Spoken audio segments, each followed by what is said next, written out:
S okay. அப்போது ஜீவனான மனுஷங்க கிட்ட பேதம் இல்லையான்னா இல்லையா? இப்போ நான் கொஞ்ச நேரத்துக்கு முன்னாடி சொல்லியிருந்தேனே, எதுக்குமே பஞ்சபூதமும் தெய்வமும் பேதம் பார்க்கறது இல்லை.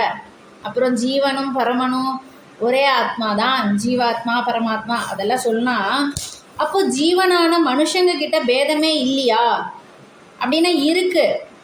ஆனால் ஜாதி பேதம் கிடையாது.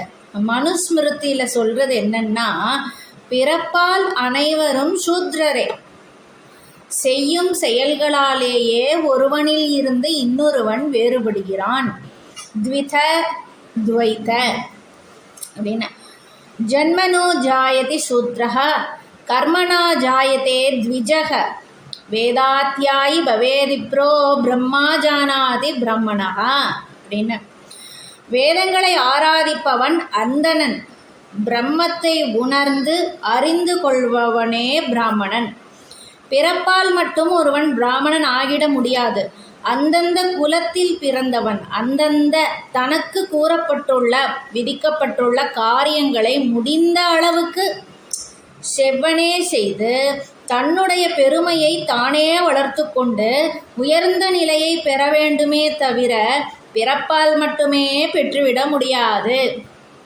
ஒரு மருத்துவருக்கு, கலெக்டருக்கு, வாத்தியாருக்கு பிறந்த காரணத்தினால் மட்டும் அவருடைய மகனோ மகளோ பேர குழந்தைகளோ மருத்துவர், கலெக்டர், வாத்தியார் அப்படின்னு ஆயிட முடியுமா? இல்லையே. அதே போல தான் பிராமணனும் பிரம்மத்தை அறியும் வழியில் பயணித்து அதை அடைந்தால் அட்லீஸ்ட் தெரிந்து கொள்ளவாவது முயற்சி செய்ய வேண்டும். வேதம் ஓதுபவன் அந்தணன், அதுவும் உலக நலனுக்காக, சுயநலம் இல்லாமல். லோகா சமஸ்தா சுகினோ பவந்தோ அப்படின்னு சொல்கிறது இல்லையா? சுயநலத்துக்காக இல்லாமல் பொது நலத்துக்காக வேதம் ஓதணும் அந்தணன். அது அவனுக்கு விதிக்கப்பட்டுள்ள கடமை. பிரம்ம தத்துவம் எங்கும் உள்ளது.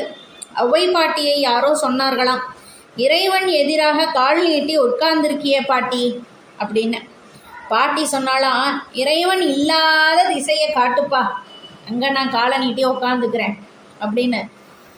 பதில் பார்த்தா சாதாரணமாக இருக்கும். ஆனால் அதில் பாட்டி சொல்கிற அந்த தத்துவம், அது என்ன சொல்கிறது, இந்த ஒரு உயர்ந்த விஷயம், அதுதான் அங்கே எடுத்துக்கணும். இறைவன் இல்லாத திசையை காட்டு, அங்கே என்னோட காலை நீட்டி உக்காந்துக்கிறேன்ப்பா அப்படின்னு. மீனாட்சி, நீ எங்கும் பரவி இருப்பவள். சொக்கநாதா, நீயும் தான். மீனாட்சி இருக்கிற இடத்துல நீ இருப்ப, நீ இருக்கிற இடத்துல மீனாட்சி இருப்ப அப்படின்னு சொல்கிறத விட இன்னும் உயர்வாக சொல்லலாம். அப்படின்னா, நீ வேற, மீனாட்சி வேற, சொக்கம் வேறன்னு கிடையாது. ரெண்டு பேருமே அர்த்தநாரி அப்படின்னு சொல்லலாம். எல்லாமே ஒன்று. ஆத்மாவுக்கு, பரமாத்மாவுக்கு ஆண் பெண் பேதம் கிடையாது. மீனாட்சியும் ஒன்று தான், சொக்கனும் ஒன்று தான். இறைவன் எங்கும் பரவி நிறைந்து உள்ளான். நான் பேசுகிற வார்த்தையில் மீனாட்சி சொக்கன், நான் சுவாசிக்கிற மூச்சு மீனாட்சி சொக்கன், நான் சாப்பிட்ற சாப்பாடு மீனாட்சி சொக்கன், நான் பார்க்கறது மீனாட்சி சொக்கன். அதில் மீனாட்சி சாந்தஸ்வரூபியாக தான் இருக்கணும். சொக்கன் சிரிச்ச முகத்தோட அழகான சிரிப்போட சொக்கன் அங்கே இருக்கான் கோயில். அதே தான் அப்படின்னு அர்த்தம் கிடையாது. அதே சொக்கன் அகோரமூர்த்தியாகவும் இருக்கான். அதே மீனாட்சி மகிஷாசுரமர்த்தினியாகவும் இருக்கா. அதனால் உக்ரத்துலேயும் மீனாட்சியும் சொக்கனும் இருக்காங்க, சாந்தத்துலேயும் மீனாட்சி சொக்கன் இருக்காங்க. ஆனந்தத்தில், சிரிப்பில், இன்பத்தில், மகிழ்ச்சியில், சந்தோஷத்தில், நிறைவில், இப்படி எத்தனை வேணால் சொல்லிட்டே போகலாம். எல்லாத்துலேயும் மீனாட்சி சொக்கன் இருக்க. கம்பர் சொல்கிறாரு இதையே அவருடைய பாணியில், நடையில். அணுவினை பிரித்தால் தூணை பிளந்தால் அதிலும் நீ இருக்கேன் அப்படின்னு. சாணினும் உளன் ஓர்தன்மை அணுவினை சதக்கூறு இட்ட கோணினும் உளன் மாமேறு குன்றினும் உளன் நின்ற தூணினும் உளன் நீ சொன்ன சொல்லினும் உளன் இந்த தன்மை காணுதி அப்படின்னு அவர் கம்பர் தன்னுடைய பாணியில் சொல்லியிருக்கார். தூணிலும் இருக்கேன்னு நிருசிம்மா காட்டியிருக்கியே.